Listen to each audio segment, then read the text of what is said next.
सर्वेभ्यो नमो नमः। मैं ऋषिता जैन आप सबका स्वागत करती हूँ हमारे इस यूट्यूब चैनल में। संधि के क्रम में अच संधि में हमने 5 संधि अपनी कंप्लीट कर ली थी। जड़ संधि, अयादि संधि, गुण संधि, वृद्धि संधि, दीर्घ संधि, ये सब हमने पढ़ लिया था। आज हमारा नंबर है पररूप संधि का। एक तो होती है पररूप, एक होती है पूर्व रूप। इसमें सदैव कन्फ्यूजन बनी रहती है क्योंकि कंडीशंस भी एक सी होती हैं। बस में पूर्व और उत्तर का पता करना पड़ता है कि कहाँ पर पूर्व में होगा, कहाँ पर ए में उत्तर में होगा। ए और ओ कहाँ पर पूर्व में, कहाँ पर उत्तर में, ये पता करना पड़ता है। तो देखिए इसके माध्यम से पता चल जाएगा। पहले तो हम पररूप पढ़ने जा रहे हैं, फिर पूर्व रूप पर आएंगे, तो इस तरह से कन्फ्यूजन भी दूर हो जाएगी। इसको भी हम सूत्र से जानेंगे। पहले सूत्रों को पढ़ेंगे। देखिए हम क्या रहे, हमारा उद्देश्य क्या है, पहले सामान्य को पढ़ें फिर विशेष को पढ़ें, सामान्य से विशेष की ओर। क्योंकि आधा ज्ञान क्या होता है, हानिकारक होता है, कहीं पर काम नहीं आता है। ज्ञान क्या होना चाहिए, पूरा होना चाहिए। तुम्हारा उद्देश्य भी यही है। सामान्य रूप से एक परिभाषा लिखी हुई है, आप देख सकते हैं। यदि अकारांत उपसर्ग के बाद, उपसर्ग क्या कहलाते हैं, प्रा आदि क्या होते हैं, 22 निपात होते हैं। आपने नाम सुना होगा, प्रा, परा, अप, सम, अनु, अव, निस, निर, दुस, दुर, बी, आंग, नी, अधि, अपि, अति, सु, उद, अधि, प्रति, परि और उप। इस प्रकार से 22 निपात होते हैं। प्रादया क्रिया योगी, यह एक सूत्र है, उपसर्ग संज्ञा करने वाला सूत्र है। क्या कहा गया है, जब ये जो 22 निपात हैं क्रिया के साथ में लगेंगे, क्रिया के पूर्व में लगेंगे, तो क्या हो जाएगी, इनकी क्रिया के साथ में लगने से उपसर्ग संज्ञा हो जाएगी। इनको उपसर्ग के रूप में इनकी गणना करने लग जाएंगी। ठीक है, इनको उपसर्ग नाम मिल जाएगा। अब देखिए और विशेष रूप से क्या होते हैं उपसर्ग। तो देखिए उपसर्गीण धात्वार्थो बलात् अन्यत्र नीयते, प्रहाराहार, संहारा, विहारा, परिहारवत। इस प्रकार से कहा गया है। क्या कहा गया है कि देखिए उपसर्ग लग जाने से जो धातु का अर्थ होता है वह कहीं का कहीं पहुंच जाता है, अन्यत्र ही दिशा में मोड़ दिया जाता है।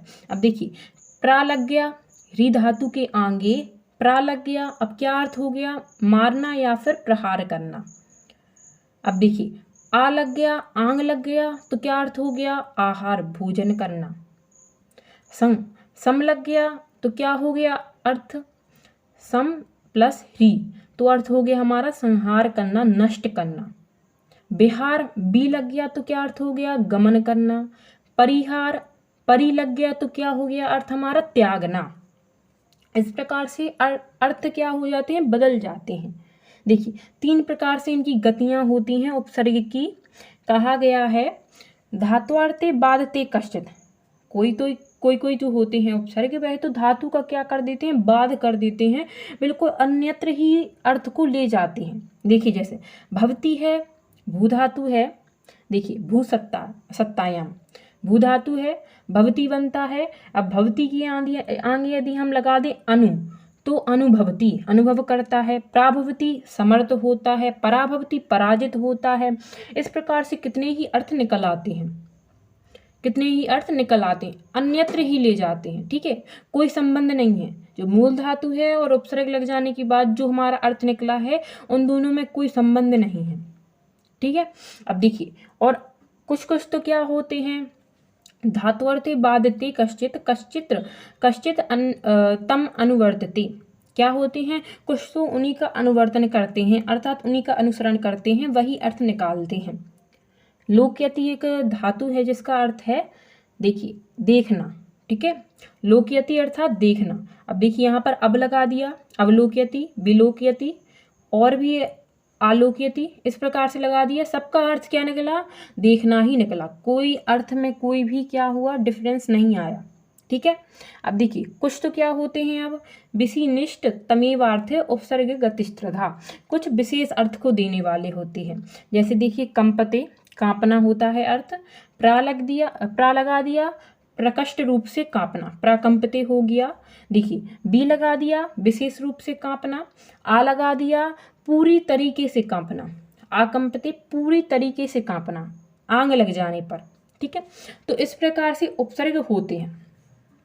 अब देखिए हमारी कंडीशन हमें क्या चाहिए, यदि अकारांत उपसर्ग के बाद, अकारांत होना चाहिए, उपसर्ग जो है वह अकारांत होना चाहिए और धातु उसके पीछे क्या हो, धातु हो। वह भी कैसी हो, ए या फिर ओ से शुरू होने वाली हो।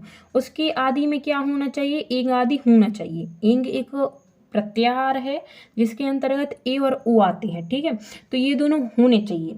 अब देखिए, यदि ये कंडीशन हमें प्राप्त हो जाए तो दोनों स्वरों के मध्य में क्या हो जाएगी, संधि हो जाएगी, पररूप संधि हो जाएगी। दोनों को मिलाकर पररूप एकादेश हो जाएगा, जो है वह भी ए और ओ के समान ही प्रवृत्ति करेगा।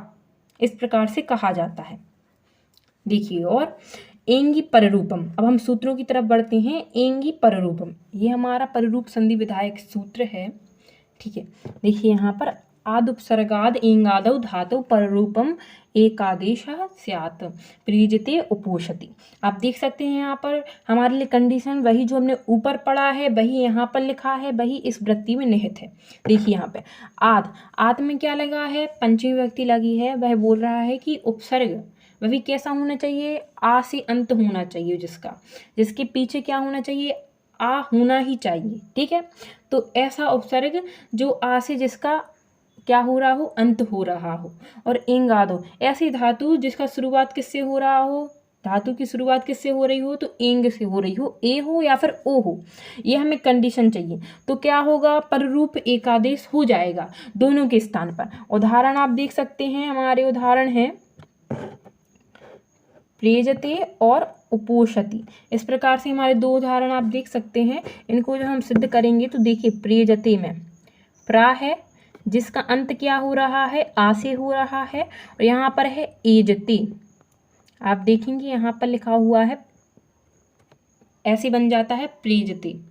देखिए अब यहाँ पर प्रा में आ है और पीछे क्या है, ए है, तो क्या हो गया, पररूप एकादेश हो गया। जो ए है, जो आ है, आंगी जो आ है वह ए के समान हो गया। आप देखेंगे। अब देखिए दूसरा हमारा उदाहरण है उपोषति।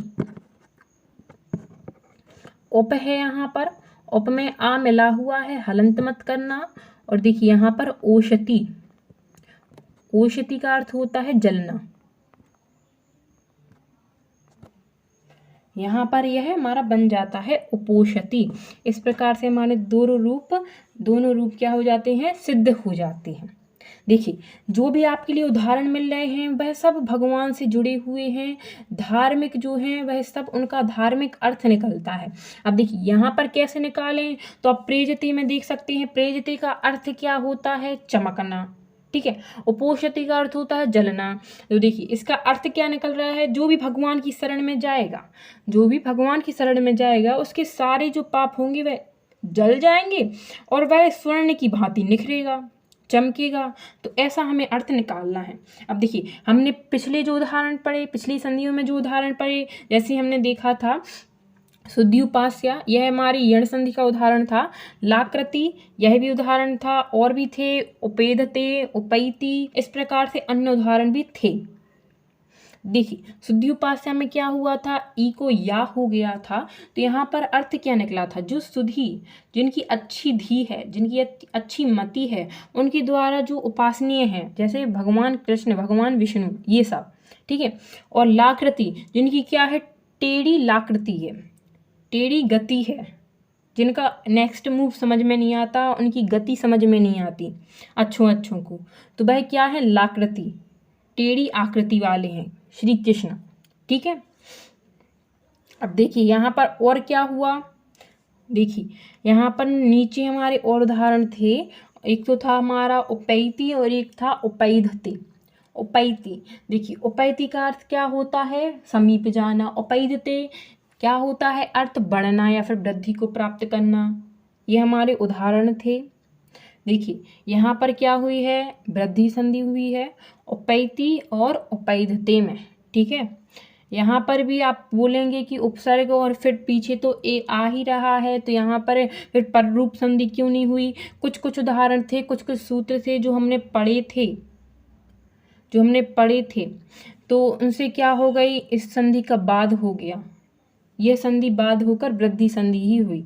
वो आप वृद्धि संधि की वीडियो में जाएंगे, वहाँ पर पढ़ेंगे तो आपको समझ में आ जाएगा, एक बार उसको जरूर देखें, ठीक है। अब देखिए यहाँ पर क्या अर्थ था, उपैति का अर्थ था समीप जाना, उपैदते का अर्थ था बढ़ना, जो भगवान की शरण में जाएगा, भगवान के विषय में जिसको उत्कंठा होगी और वह भगवान को जानेगा, ठीक है, वह क्रमशः वृद्धि को प्राप्त करता जाएगा, उसका उद्धार होता जाएगा, ऐसे अर्थ हमें लेने हैं। अब देखिए और हमने उदाहरण पढ़े थे, एक तो हमने पढ़ा था गुड़ में आ और ई को मिलाकर ए हो जाता है उपेंद्र अर्थात होता है वामन, जो 10 अवतार लिए थे विष्णु जी ने, कूर्म, मत्स्य, परशुराम, ये सब जो 10 अवतार थे, ठीक है, वह क्या है, उनमें से वामन जो अवतार था, वामन अवतार जिसमें उनने बौने का रूप लिया था, तो उसको क्या बोलते हैं, हम उपेंद्र बोलते हैं। तो ये सब उनके ही नाम, उनसे ही जुड़ी हुई कथाओं का, उनसे ही जुड़ी हुई सीखों का क्या है, संगम है। यहाँ पर जितने भी उदाहरण देखते हैं उनका कुछ ना कुछ अच्छा अर्थ निकलता है, और भगवान से भी क्या है, ये परस्पर जुड़े हुए हैं। अचोन्त्यादि टी, अब ये क्या बोलता है, अचाम मध्य यु अंत्य सा आदि यश्य तट टी संज्ञा स्यात्। यह कहता है कि अचो के मध्य में एक जो हमारा है उसके अंदर कितने ही अच होंगे, तो बहुत से अच होंगे, तो अचो के मध्य में जो सबसे आखिरी वाला अच है, जो सबसे आखिरी वाला अच है वह क्या है, जिसके भी आदि में होगा, अच के बाद जितने भी वर्ण आएंगे वह सब क्या होंगे, टी संज्ञक होंगे। अब देखिए उदाहरण में आपको सबसे सरल वाला उदाहरण देते हैं, जैसे राम। अब इसमें हम पता लगाएं तो क्या है, रा है हलंत वाला, ठीक है, आ है, फिर माँ है हलंत वाला, ठीक है, फिर आ है। तो इस प्रकार से ये सबसे लास्ट में कौन सा अच है, हमें प्राप्त हो रहा है आ, हमें क्या प्राप्त हो रहा है, आ, ठीक है। यहाँ पर आ हमें प्राप्त हो गया, तो यह क्या हो गई, टी संज्ञक हो गया, इसकी टी संज्ञक कर दी गई। इसी प्रकार से और भी जानना चाहिए, यहाँ पर क्या था, वह किसी के आदि में नहीं था, वही क्या था, आदि था, वही मध्य था, वही अंत था, वह आखिरी जो बचा हुआ था वही सब कुछ है, क्योंकि उसके बाद तो कोई है नहीं, वही क्या है, सब कुछ है, वही अंत है, वही खुद का आदि है। और कोई कोई शब्द पद ऐसे होते हैं जिनमें एक ही होता है, तो उसी को क्या मान लिया जाता है, आदि मध्य और अंत सब कुछ मान लिया जाता है। जिस प्रकार से एक न्याय भी है कि देवदत्त का एक ही पुत्र है, वही क्या है, छोटा माना जाएगा। किसी ने कहा कि देवदत्त के छोटे पुत्र को लेकर आओ, तो वही छोटा है। कोई कहेगा मझले पुत्र को लेकर आओ, तो वही क्या है, मध्यम में। और वही कोई कहेगा कि सबसे बड़े पुत्र को लेकर आओ, तो वही क्या है, सबसे बड़ा है, क्योंकि वह एक ही है। तो ऐसे में क्या होगा, वह अच जो होगा वह आदि में भी होगा, मध्य में भी होगा, अंत में भी होगा। तो इस प्रकार से हमें क्या करना है, टी संज्ञा करनी है। ये हमारा हो गया। अब देखिए हमारा नेक्स्ट वाला है सूत्र सकंद्वादिषु परिरूपम वाच्यम। ये क्या कहता है, देखिए सकंद्वादि गण में जो भी रूप सिद्ध हुए हैं जिनके मध्य में पररूप संधि हुई है, जब हम उनका पदच्छेद करेंगे, देखिए तो हमें क्या चाहिए, एक तरफ तो चाहिए हमें टी संज्ञक वर्ण, टी संज्ञक चाहिए हमें, और दूसरी तरफ क्या चाहिए हमें, आ हो, ई हो, कुछ भी हो। ए और ओ से मतलब नहीं है कि हमें ए चाहिए या फिर ओ चाहिए, इससे कोई मतलब नहीं है। आ भी हो सकता है, ई भी हो सकता है, ठीक है, अच में जो चाहे हो सकता है, ठीक है। तो उन दोनों के स्थान में क्या हो जाए, हमारी पररूप संधि हो जाए। सकंद्वादि गण में भी क्या होती है, पररूप संधि होती है। स्थिति थोड़ी भिन्न है, हमें टी संज्ञक वर्ण चाहिए और बाद में क्या चाहिए, अच चाहिए। देखिए यहाँ पर क्या लिखा है, तच टे सकंदु, क्या होती है, सकंदु में भी क्या होती है, सकंदवादि गण में भी क्या होती है, पररूप संधि होती है।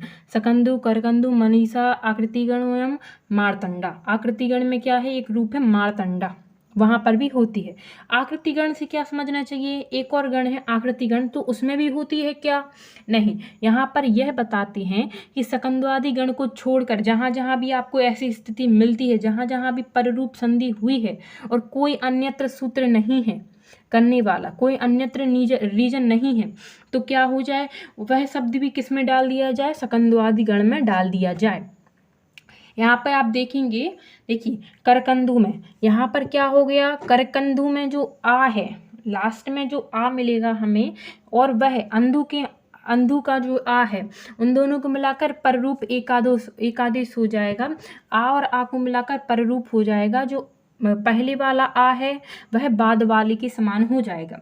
करकंदु होगा, करकांधु नहीं होगा। ठीक है, करकंदु का अर्थ होता है यहाँ पर कर्क देश का कुआं। सकंदु सक देश का कुआं। सकंदु, सक में जो का है उसमें आ मिला हुआ है, वह किसी की क्या है, आंगी नहीं है, उसके पीछे भी कोई वर्ण नहीं है, तो वह आ केवल क्या होगा, टी संज्ञक होगा। आ और आ को मिलाकर यहाँ पर सकंदु बनेगा, सकांदु नहीं बनेगा। ठीक है, यहाँ पर मनस में आप देखेंगे ना में जो आ है और उसके पीछे क्या है, सा है, तो यहाँ पर क्या हो जाएगा, आ और सा, अस। अस को क्या हो जाएगा, यहाँ पर ई के समान रूप हो जाएगा, उसका पर रूप हो जाएगा, मनीषा बन जाएगा। मनीषा जिसकी अच्छी बुद्धि होती है। ठीक है, कुल्टा, कैरेक्टर लेस को बोलते हैं कुल्टा। ठीक है, यहाँ पर आप देखेंगे ला में जो आ है और अटा में जो आ है, दोनों को मिलाकर क्या हो जाएगा, पररूप हो जाएगा। जो पूर्व वाला आ है वह पर के समान हो जाएगा, कुल्टा बन जाएगा। मारतंडा, यह आकृति गण का है। मार्त धन अंडा, यहाँ पर ता है, ता के बाद क्या आ रहा है, हमारा आ रहा है, तो आ और अंडा को मिलाकर यहाँ पर पररूप हो जाएगा, मारतंडा बन जाएगा। मारतंडा हम बोलते हैं सूर्य देव को। पतंजलि, यहाँ पर पतत, पतत में अत आ रहा है पीछे, तो फिर क्या है, अंजलि है, तो अत और अंजलि को, अत को कैसे रूप हो जाएगा, पर के समान हो जाएगा, पर रूप हो जाएगा, तो पतंजलि यहाँ पर रूप हमारा सिद्ध हो जाएगा। अब देखिए नेक्स्ट में है हमारा ओमांग गोष्ठ। अब ये क्या कहता है, तो ओमी आंगी चात परे पर रूप में कादेश स्यात् शिवायुम नमः शिवेहि। अब देखिए यहाँ पर ओमी आंगी, आ के बाद क्या हो, ओम हो या फिर आंग हो, तो भी क्या हो जाए, हमारी पररूप संधि हो। पररूप संधि हो, हमारे लिए क्या चाहिए, यहाँ पर ओम चाहिए या फिर आंग चाहिए, ओम या फिर आंग। देखिए यहाँ पर क्या है, आ का या में क्या मिला है, आ मिला है, यहाँ पर बा में भी क्या मिला है, आ मिला है, तो आ होने पर और उसके पीछे ओम होने पर यहाँ पर क्या हो गया, आ को ओ के समान हो गया, आ का रूप ओ के समान हो गया, प्रवृत्ति वैसी करने लगा, शिवायुम बन गया। ठीक है, यहाँ पर शिवे ही में आप देखेंगे, शिव के बाद शिव में जो आ है और पीछे क्या है, आंग है, तो आंग का क्या कर देंगे हम, इत संज्ञा करके उसका लोप कर देंगे। यहाँ पर क्या बचा, आप आ बचा, तो यहाँ पर दो संधि प्राप्त हो रही हैं। यहाँ पर तो हमारी हो रही है दीर्घ संधि, यहाँ पर हो रही है हमारी कौन सी संधि, गुण संधि। यहाँ पर दो संधि प्राप्त हो रही हैं, तो एक नियम है असिद्धम बहिरंग मंतरंगे, असिद्धम बहिरंगम मंतरंगे। ठीक है, यह क्या कहता है, यह जो हमारा नियम है वह क्या कहता है कि जब बहिरंग और अंतरंग दोनों कार्य प्रवृत्त हो रहे हों। बहिरंग किसे कहते हैं, जो ज्यादा अपेक्षा करता है। तो देखना यहाँ पर जो हमारी दीर्घ संधि है वह क्या चाहती है कि सवर्णी अच परे हो, सवर्णी अच परे हो, और हमारी गुण संधि क्या मांग रही है कि अच हो, कोई सा भी हो, हमें उससे कोई मतलब नहीं है, सजातीय हो चाहे विजातीय हो, कोई भी हो। तो यहाँ पर क्या हो जाएगी हमारी, यहाँ पर तो दीर्घ संधि हो जाएगी, यहाँ पर गुण संधि हो जाएगी। तो यहाँ पर बहिरंग कार्य कौन कर रहा है, तो दीर्घ संधि, अंतरंग कार्य गुण संधि। यहाँ पर एक और नियम है, धातु उपसर्गयो, अंतरंग कार्य हमेशा कहाँ पे होता है, धातु और उपसर्ग के बीच में होता है। आंग तो एक क्या हो गया हमारा, उपसर्ग हो गया, ई ही क्या हो गई, धातु हो गई, तो यहाँ पर क्या बन गया, गुण संधि करके हमने ए ही बना लिया। अब यहाँ पर एक समस्या आ गई कि ना तो यहाँ पर अब आ बचा, आंग का आ बचा, और ना ही ई बचा, ए हो गया। अब कैसे करें, आंग की प्रक्रिया कैसे करें, सिवे ही रूप कैसे बनाएं। देखिए तो यहाँ पर एक और हमारा आया निधान करने के लिए अतिदेश सूत्र। यो अयम एकादेशा सा पूर्व से अंतवत परस्य आदिवत। यह कहता है कि यो अयम एकादेशा, जो एक देश हुआ है, ना तो अब वह पूर्व का रह गया है ना आदि का रह गया है। जब हमें और दूसरी संधि करनी होगी तो क्या हो जाएगा, अब आप देखेंगे हमारी पूर्व के अंत में तो क्या था, आ रहा था, और पर के आदि में क्या आ रहा था, ई आ रहा था। दोनों को मिलाकर क्या हो गया था, ए हो गया था, ए हो गया था। तो क्या कहा गया है, जब हमें पूर्व की आवश्यकता हो, पूर्व के अंत में जो आ रहा है उसकी आवश्यकता हो, तो हमें आ प्राप्त हो जाए, वहां पर हम आ के समान मान लें ए को। जब हमें पर की आवश्यकता हो तो ई के समान मान लें, पर के आदि के समान। आदि में क्या था, ई था, तो यहाँ पर ए हमारा आ भी हो सकता है, ई भी हो सकता है, कोई हानि नहीं है। अब हमारी कंडीशन क्या थी, तो शिव था यहाँ पर, और यहाँ पर क्या था, ए ही था, यहाँ पर शिव और ए ही था। तो यहाँ पर क्या होगी, अब हमारी पररूप संधि हो गई।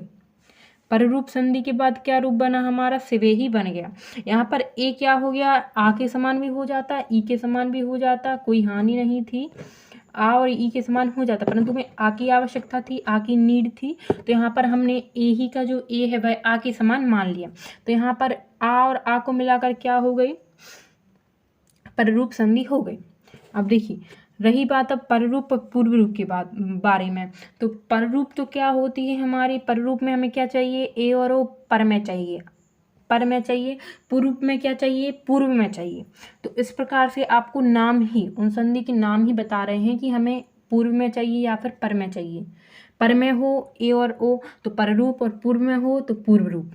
इस प्रकार से आज का हमारा ये वीडियो यहीं पर समाप्त होता है। उम्मीद है कि आपको समझ में आ रहा होगा। यदि आपको समझ में आ रहा है तो हमें भी बताएं, किस प्रकार से कमेंट करें, हमारे चैनल को सब्सक्राइब करें, वीडियो को लाइक करें।